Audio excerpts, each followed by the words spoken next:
नमस्ते दोस्तों, आप सब कैसे हो। आशा करती हूँ आप सब लोग बहुत अच्छे होंगे। मैं एक बेटी विवाह गीत सुनाने जा रही हूँ। जैसे लगे कमेंट करके ज़रूर बताना। अच्छा लगे तो लाइक शेयर ज़रूर करना। अरिया की अरिया मैं बाबूरी बोवाया हूँ, बिचवा में बोया हरियर दूब जी।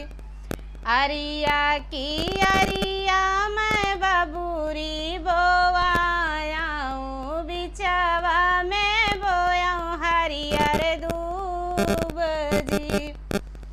बेटी के आजा जबर खोज निकले, बेटिया रजले है ठाढ़ जी। बेटी के आजा जबर खोज निकले, बेटिया रजले है ठाढ़ जी। सांवरे ने बरजीनी ढूंढा मोरे बाबा, ताना मारे गौआ कई लोग जी। सांवरा ही बरजीनी ढूंढा मोरे बाबा, ताना मारे गौआ कई लोग जी। एक ताऊ तना मारे सखिया सहेलरी, दूजे तना भाभी हमार जी। एक ताऊ तना मारे सखिया सहेलरी, दूजे तना भाभी हमार जी। सांवरा ही सांवरा जी करा मोरी नातिन, सांवरा यहाँ भगवान जी। सांवरा ही सांवरा जी करा मोरी नातिन, सांवरा यहाँ भगवान जी। बेटी के पापा जबर खोज निकलाई, बेटिया रजले है ठाढ़ जी। बेटी के पापा जबर खोज निकलाई, बेटिया रजले है ठाढ़ जी।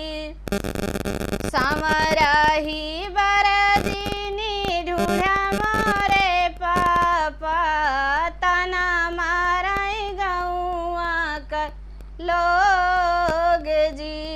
सांवरा ही बरजीनी ढूंढा मोरे पापा, तना माराई गौआ कई लोग जी। एक ताऊ तना माराई सखिया सहेलरी, दूजे तना भाभी हमार जी। एक ताऊ तना माराई सखिया सहेलरी, दूजे तना भाभी हमार जी।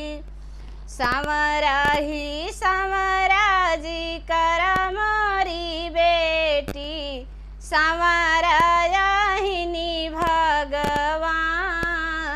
जी। सांवरा ही सांवरा जी करा मोरी बेटी, सांवरा यहिनी भगवान जी। बेटी के भैया जबर खोज निकलाई, बेटिया रजले है ठाढ़ जी। बहिनी के भैया जबर खोज निकलाई, बहिनिया रजले है ठाढ़ जी। संवराही बरजीनी ढूंढा मोरे भैया अतना मारई गौआ कई लोग जी। संवराही बरजीनी ढूंढा मोरे भैया अतना मारई गौआ कई लोग जी। एक ताऊ तना माराई सखिया सहेलरी दूजे तना धनिया तोहारी जी। एक ताऊ तना माराई सखिया सहेलरी दूजे तना धनिया तोहारी जी। संवराही संवराजी कर मोरी बहिनी संवराया हई भगवान जी। संवराही संवराजी कर मोरी बहिनी संवराया हई भगवान जी। अरिया की अरिया में बबूरी बोआया बिचा